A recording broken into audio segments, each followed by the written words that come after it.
putting the final touch.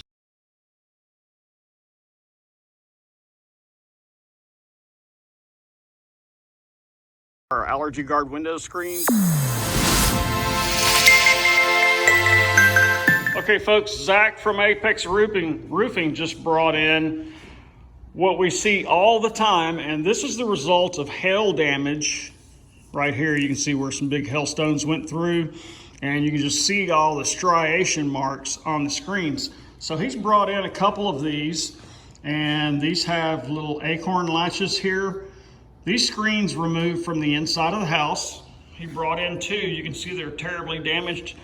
We're going to replace these screens, provide new ones, and we'll show you what they look like after. Stay tuned for more. Okay, it's just a never-ending battle with that hail out there.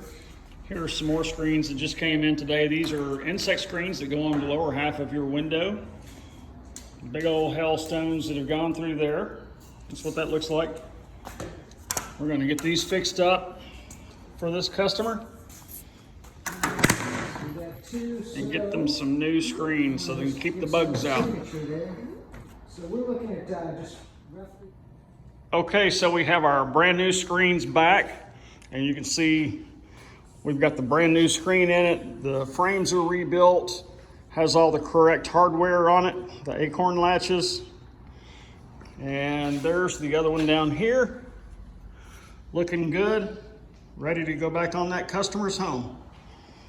Skinner's Custom Screens, making screen magic happen.